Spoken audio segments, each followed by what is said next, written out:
We've been pooping in our nest too long.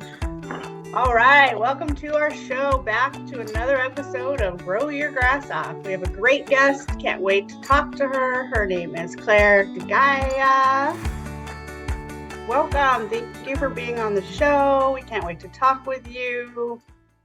Hey, Have Claire. at it. Tell us about yourself and everything.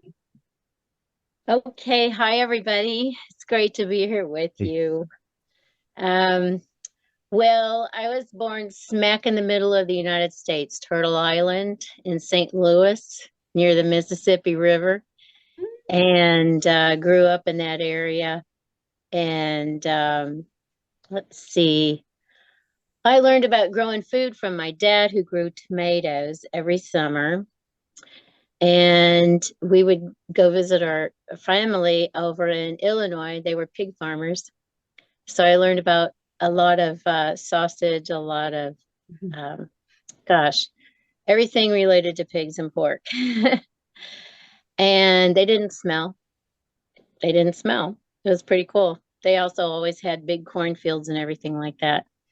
And then my grandma Claire, she taught me about growing flowers. So as soon as I got out of the house, I took it upon myself to study organic gardening and Mother Earth news and Rodale gardening. And that's how I pretty self-taught back then. Then I learned how to can food, and I've always loved preserving everything that I could. Yeah, drying it, canning it, smoking and canning, freezing. So I've had a pretty interesting life. I was a registered nurse, and for, 2-3 years, I worked as a school nurse, kindergarten through 12th grade. And at one point, so this was in Springfield, Missouri, at one point I was invited to become a chaperone for biology and science students that were going to go visit the Denny farm. And this was a stop on the EPA train that started visiting the first identified Superfund sites in our nation.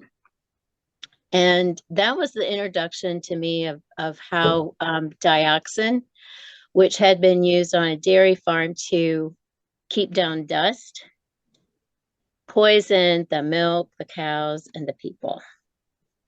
And so that planted a seed. And then I would say the movie Erin Brockovich planted another big seed. And here in Missouri, we had places shutting down that were toxic water and so forth. So that was always a very important part in my knowledge of the human body and how we reacted to chemicals. And so let's see, I follow my dreams. That's one thing I will encourage people to do, is follow your dreams. There's kind of a high price to that sometimes. But I think that price that we pay to follow our dreams is much preferred over not following our dreams. And my dream took me to Taos, New Mexico.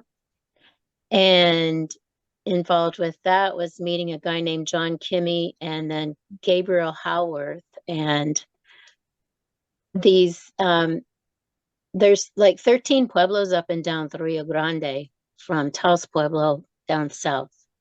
And many people had been given John these little baby food jars of seed. And this was in 1987 when I met him. He said, "I want to show you my box of seed." And I was looking at it and I was like, whoa. And he said, "What should we do with this?" And I'm like, "We have to plant it." So we found a farm that we leased. It's called New Buffalo, which has been written about in northern New Mexico. It's in Arroyo Hondo. And we grew it out. We grew out that seed, and it was all volunteer help. And we grew mostly corn, bean, and squash. And we grew for seed at 7,000 feet elevation. So we used a lot of frost cloth on both ends of the growing cycle. But the most magical thing for me was we have been given some 900-year-old blue corn, Taos blue corn.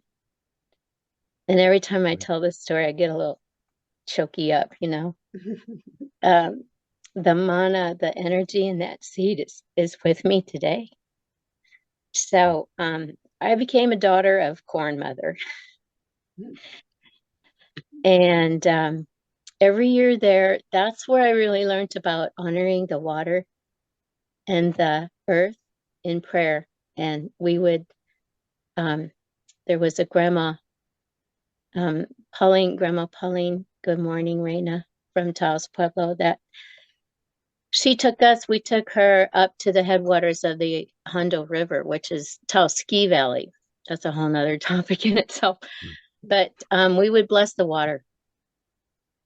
We would bless the water. And we were on the ancient acequia system. So when the King of Spain was still involved with all these lands, everybody had a bit of the water.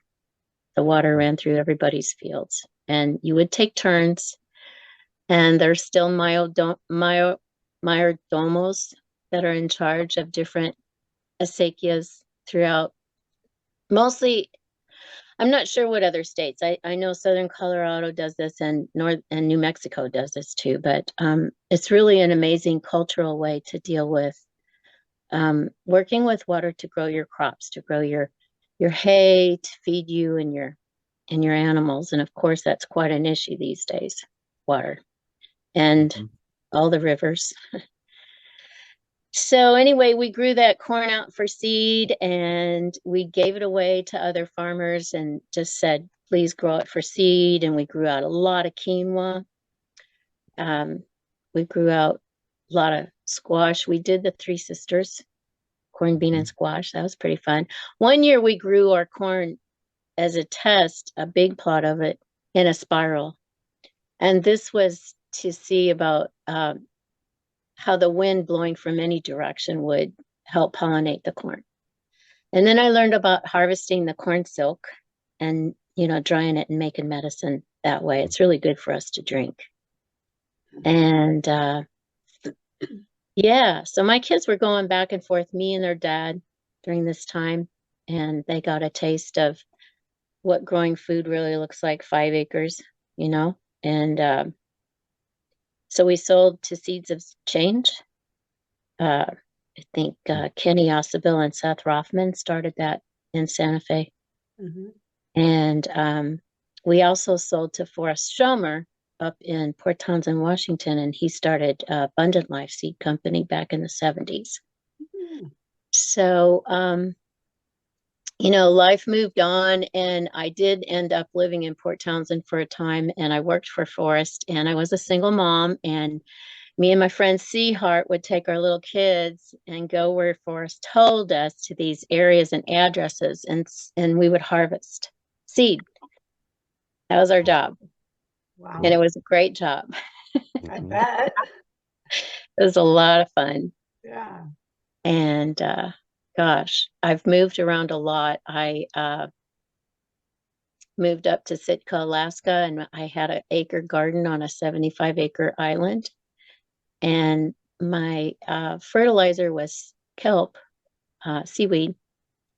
And yeah, it had been a garden during World War II. The Army had built it up, and I think they grew potatoes out there. It was called Cassiana Island. I gotta say that name. So I've gardened wherever I've lived, and lived in Hawaii, and learned a lot about growing kalo, the taro, and helped out with that a lot. And when I lived in Hawaii, that's where I learned a lot more about poisons. Monsanto had taken over a big area on Maui and all the islands, actually. And it's a scary thing, all that GMO stuff. But with the chemicals and with the military bases there, I was learning even more about poisons and how that interacts with our human health. When I was living in Sitka, Alaska for 10 years, I was a longline fisherman, and I was really in good health. I was really, really strong. And then all of a sudden I got sick. I just was like very exhausted and brain muddled, and No AMA doctor knew what was wrong with me. And it was a naturopathic doctor that did a hair test that discovered that I was sick with heavy metal poisoning. It was aluminum, cadmium, lead, and mercury. And so that started me on a 3-year path. I found a doctor in Seattle, Leo Bowles, that I went and saw. This was 1996 to 1999, and he did IV chelation, and then he was shut down by the feds. So, this whole thing entwines with how the government has not wanted successful doctors. They get banished.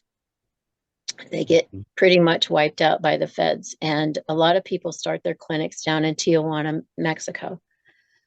But anyway, he saved my life. And this became kind of an inspiration about using industrial hemp for soil bioremediation. There's so much conventional agriculture where all the chemicals that Monsanto has pumped out have been used for many, many years. And that's causing a big price right now.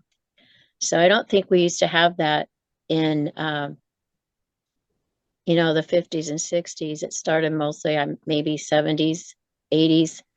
But right now we're watching the harm for all these chemicals being used. And many, Dr. Zach Bush, many other doctors are talking about how these chemicals kill the microbes, and the microbes are key for the plants themselves to ingest whatever minerals they have that are available to them in the soil. And so I've been a member of the Bionutrient Food Association for some time, and I've tested food with a refractometer, and really not a lot of organic or biodynamic farms that I have tested food on is getting their Brix level up over 12, which tells us basically that the food parts we eat have all the nutrition in it. Mostly we've been eating beautiful fiber with antioxidants, which is a heck of a lot better than GMO food. So when I learned about hemp being used to clean the soil up in Chernobyl, I really don't even know whose idea that was, but that was brilliant. I call hemp an avatar plant for our times. So when I say hemp in reference to my project, it's fiber hemp. It's the hemp that's used for paper, rope. It's the hemp that we've heard about for the Constitution of the United States. Paper was written on, and all the lines on all the big sailing vessels and so forth. This grows about 14 feet tall, and I got to stand in a patch of industrial hemp this last summer up in Lincoln University in Jefferson City. They have a hemp institute. It's one of the leading hemp programs in the nation. And so my idea, what would it be like if we combined industrial hemp with everything else regenerative? So I'll just kind of paint you a picture. First of all, we would do soil testing for chemicals. At this point, you could do a composite soil test for all the minerals as well, but we want to focus on the chemicals. And I found 2 laboratories. One's in Columbia Laboratories is in Portland, Oregon, and RegAg is Kentucky or Georgia. Their pricing is similar and it's expensive. So just for glyphosate alone, it's like $260. And the reason they do it alone is because of the way glyphosate breaks down into something else. The abbreviation is called AMLA. And it's pretty nasty, and it can stay in soil up to around 22 years. So the other test is another $260, and that's for stuff like Grazon, atrazine, everything else. So my idea is we're going to test the soil before we start anything, and in the middle of growing season, at the end of growing season. And the 4th test would be to test what is the hemp plant holding. So it's the end of the season, the plant material. And I can't find anybody that's tested the plant material at the end of the season, because we need to know what to do with that plant material. If it's clean enough, with everything else that it's going to be growing with, we could use it for biochar. If not, we're going to have to figure dousing it with more minerals, microbes. Yeah. So my idea is, okay, we've tested the soil, then we're going to do a light, like 2-inch till on maybe a 1/4 acre and or less, and put down a combination of biochar 80% with 20% organic compost. And I have a vendor for that in Columbia, Missouri. And then we're going to seed a cover crop blend. And I love cover crop blends. They are really cool. It's like the more cover crops you get together, the bigger your microbe population is. It's more variable. And I'd like to give a big thank you to Gabe Brown, who's a rancher that is working with a company, and Ray Archuleta, called Understanding Ag. Those guys are great because they're really walking their talk, and they're teaching people how to transform from conventional ag to regenerative. And I want to do it in a season. I think we can do this in a year. So so that happens in March, like sowing the cover crop, and it's mixed in with a mycelium mix, a microgrow mix out of Paul Stamets' collection. And I've researched water.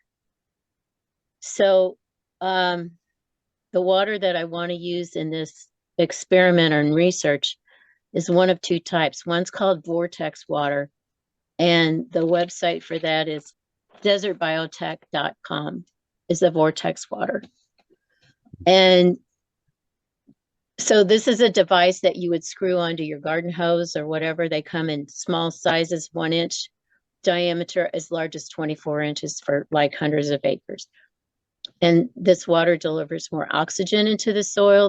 The seeds sprout faster. The harvest is about 2 weeks sooner. And farmers in the Southwest that are using this are seeing that it just reduces their water use by 40%.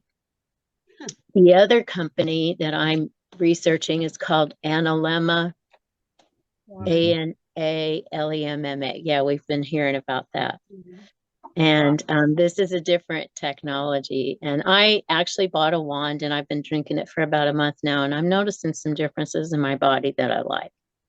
They also have some research about just the water alone detoxing soil. And Dan Kittredge of the Bionutrient Food Association actually did an interview with one of their main scientists. I forget his name, but he goes by Dolph, short for Rudolph. So that water, to me, is going to make a heck of a difference in the research in this whole project. So come around May, the cover crop's up. You know, we've sown the cover crop like in March as soon as we can. And hemp, from what I understand, hemp seed needs to be sown in a warmer climate. And so May we'll sow it. And it's broadcasted, and I would just rough rake it. I'm just going to leave the cover crops. They could be rolled down, but just they're going to be staying there. We're not going to rip up any roots. And then the hemp grows. So then around August 1st, we would do another soil test to see if we're making any progress at all. And then worms are in here somewhere. There's a whole lot of good for vermiculture, using worms in your soil. But that's pretty much basically it. So then at the end of the season, we're going to retest the chemicals and see what we got. And then we'll know if we can use the plant material for biochar, or if we have to douse it with another microbe solution. And so a winter crop for cover crop, and then measure it the next spring. I hope this makes sense. Yeah, this is what you're going to be doing, correct? This is Correct. yes. Yes. This is I it. live in Southwest Missouri, and I'm hoping Okay. that there's a farmer out there around where I live that wants to do this. Yep. And I'm also hoping for a philanthropist to just say, hey, this is a great project. I want to fund you as soon as possible. Let's do this in 2023. Yep. Sweet.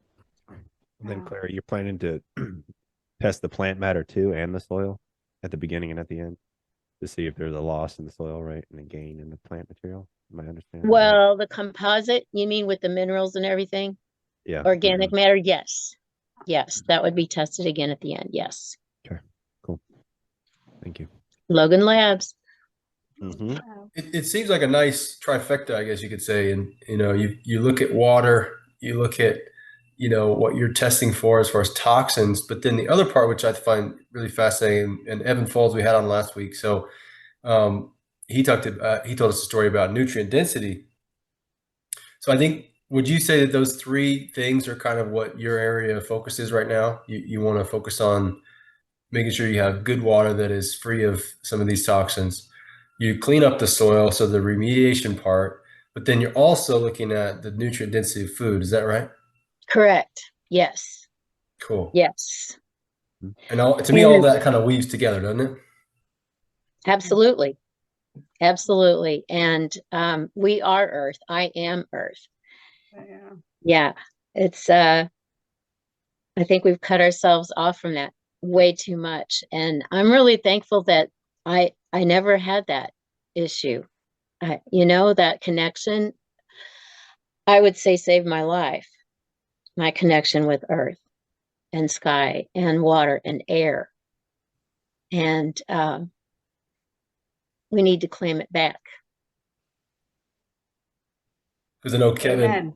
Kevin has talked a lot about Grazon, and it's been news to me to learn about that. I always kind of knew about Roundup and these things, but my brother-in-law, he had a trial where he used some compost or some source outside of his farm, and he realized that it had some pretty wild effects on his garden. So I think it is such a thing that that is a great piece to bring into the mix as far as making sure sourcing is correct. And then if you happen upon, even you discover something on your property where you didn't realize there were extra toxins and whatever, we need to have those options, to be able to figure it out. Yes. I think in every region, people need to start just growing organic for straw, for mulch, and it's just, I had my first experience with Grazon contaminated straw this year, and it showed up as leaf curl. But I also never, okay, so the leaf curl happened on my tomatoes and peppers. And when you read about it, they do mention that those plants are kind of sensitive to Grazon. But I had seeded marigolds. And for the first time in my life, my marigold plants that I put out like April never bloomed until September. And they were tiny plants and just sickly looking. So I'm just I think a way to manage this that I'm going to be doing is in my wheelbarrow, I'll be putting my straw, whatever I've got for mulch. And I'm just going to drench it and let it sit in a microbial solution in water for at least a day. And I started doing this the end of the season with small batches. And so I just laid that right on the ground. But I think we're going to find collectively how important microbes are to us and to our gardening and growing food. We're going to see some differences. And so that water piece to me overlaps on that too, because if we don't think about, even just the municipal water and we just put it on directly, then we're fighting an uphill battle, aren't we? We're kind of paddling upstream if we douse it with chlorine or with whatever is in the water. So I think it definitely overlaps to me to try and create some kind of solution where we're we're minimizing the stress, of these plants, and then ultimately for our own bodies, right? Right. Yes. There's some people that say it's okay to water with your city water. I highly disagree. Epicwaterfilters.com has a blog that if you put in your zip code, they'll give you their privately tested water for your area, for your city. And I was shocked at what is in Springfield, Missouri water. And I don't have that report in front of me right now, but I think the municipalities establish, and I'm not even sure who decides that this is going to be the guideline, because some states have fluoride still. Arkansas does, but Missouri doesn't as a whole that I know of. And this chloramine that has come in to replace chlorine, and it just goes on and on. But the water, the way the water gets filtered, they're not filtering out opiates and psych drugs. And, it's just don't drink your tap water. Okay. And then on Amazon, there's a water filter called Boogie Blue. It's $60. It's supposed to be filtering out all this stuff. So that's the one that I have been taught and I do teach to people to use. That's the one I've been using, the Boogie Blue Plus, for years. Although, I mean, I haven't tested the water that's coming out of it. Say, have you tested it? Yeah. No, Have you I tested it, haven't. Claire? With No. that filter? No, I don't have that filter now currently. And I don't know, Okay. Kevin, do you know how long that filter lasts? It says on there, I'm making this up probably. It's like 30,000 gallons, or so I replace mine every year. Mm-hmm. Because I water a lot of plants because I have a little nursery. So I replace it every year.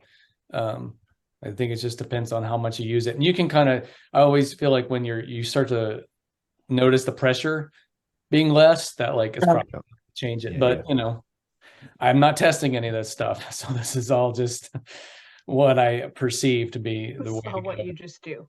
Yeah. I've tested for pH. I'm currently on a well. Okay. So I feel good about that. And I'm in between a place to really grow food. So I just have 2 little baby beds. They're 2 foot or 3 foot by 20 feet long. But I pumped out lots of cantaloupe this year. So, at some point I'd like to try a biochar. Every once in a while I'll stick a pH strip out and I'll catch the rain, off my roof and dink around like that. But all these plastics, just everything, we've been pooping in our nest too long. It's true. I love it. It's the truth. Yeah. Yeah. So I don't know. I feel like that's my divine appointed job, is just to help people say, okay, and I'm from the show me state, and so I have to show you. Where does Vortex Water come in here, Claire? I mean, have you talked about that much? I don't know. I've talked to the owner, designer of it.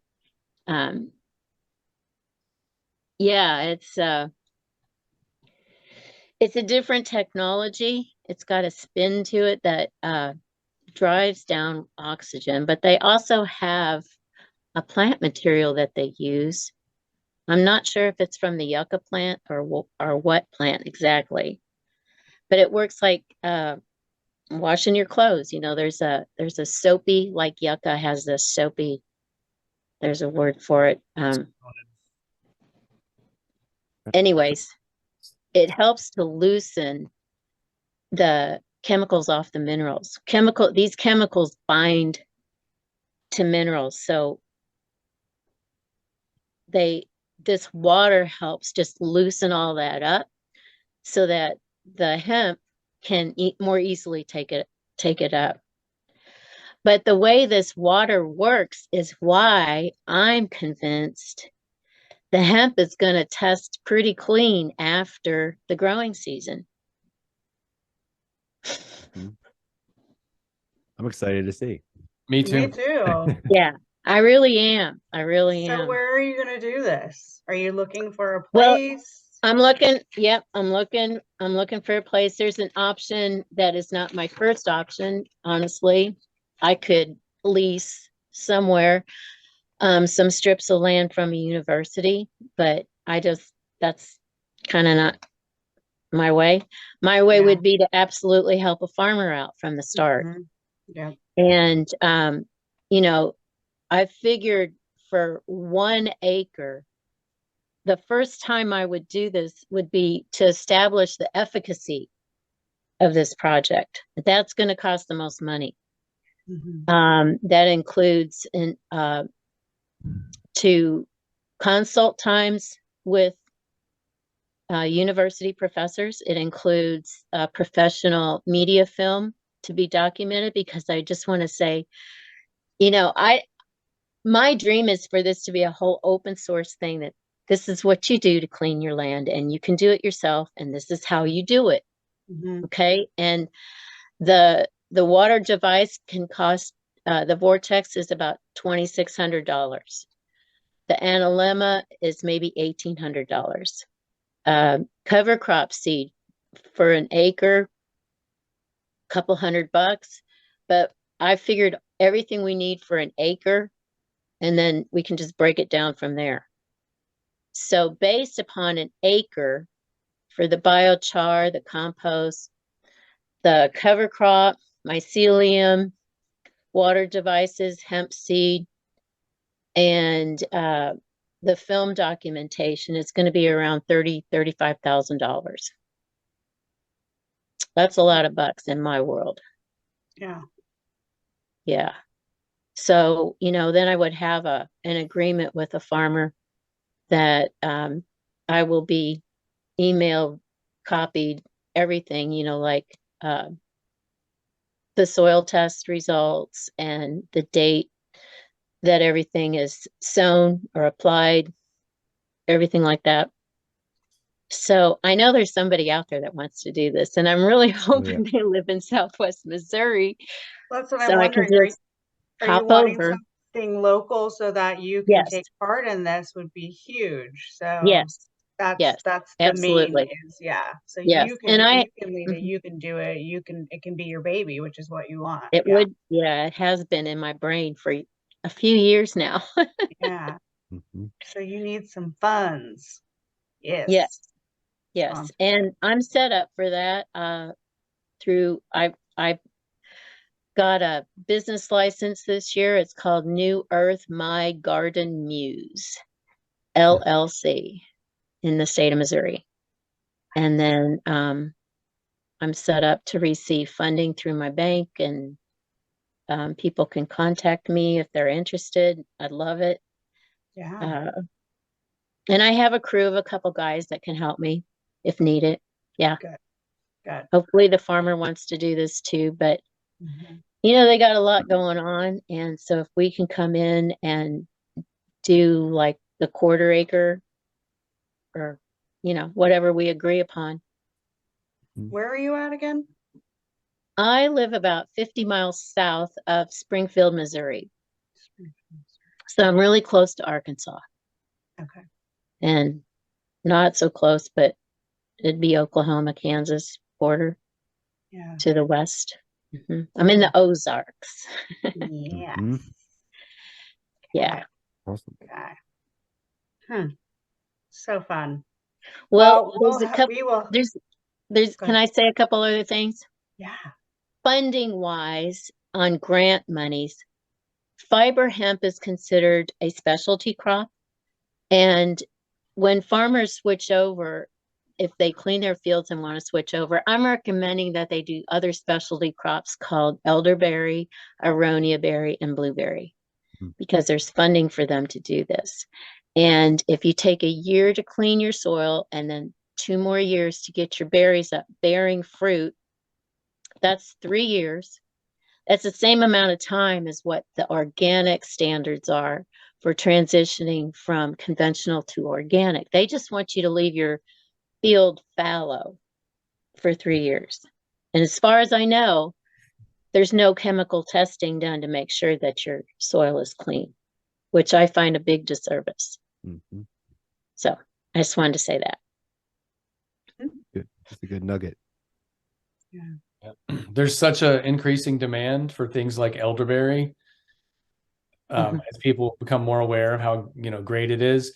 And if you look, like you go to, these sites where you're going to source, organic elderberries, to make stuff with, or other herbs like nettles or whatnot, they're often from Europe, like Eastern Europe or Turkey, South America. They're almost none of it is sourced in the United States. And so there's a huge potential market there for locally produced like bulk herbs as such. Like even things like rose hips, they're almost never produce organic rose hips in the United States, and they easily could be. I know a farmer here outside Nashville that just planted 300 and something elderberry trees a year and a half ago. Wow. So he's trying He's to ready. Yeah. Yep, So easy to grow. They're so easy. Oh yeah. they are. Mhm. And good for propagating too, right? You can just keep going. Yeah. Mhm. The I've- Experimental Farm Network is suggesting that people start elderberries from seed, and try to get, a diversity, because if you just start making cuttings and you mass do them, like some disease or whatever comes in, you don't have the resilience, because elderberries are so easy to make cuttings from. So yeah, if you're a farmer, you're doing it from cuttings, but somebody out there somewhere needs to be also creating new varieties by raising seedlings according to their research. And I would agree. It's great work, Claire. I think it's on time. We need this stuff done, and I appreciate the drive that you have to look underneath the rug. I think we like you said, it's time to clean our nest out, and I feel like it's something that we don't need to be in the dark anymore about it. Because even I was joking the other day, if we had this Star Trek device that could go into the grocery store, like you mentioned before, and actually sort of have an idea of the nutrients in the food, not just the glossy wax or whatever, that we put on it to make it look good, but actually, know that our food is good for us, know that our water is not contaminated. I mean, those are really basic things in life. Basic, yeah, basic needs. Brandon, that tool exists. Right. It's called a spectrometer, and Bionutrient Food Association, their website is bionutrient.org. They have designed, starting a couple of years ago, a spectrometer, and they've got some vegetables. You can read about it on their website, and they're also going into meat. So beef, I'm not sure what kind of meat it is, but it's going to be the driver for who buys what, based on this mama has her spectrometer and she's at the farmer's market, and you got the highest number on carrots, so I'm buying your carrots, and like that. Yes, that's going to be happening pretty soon. That's exciting to me. Awesome. Very much.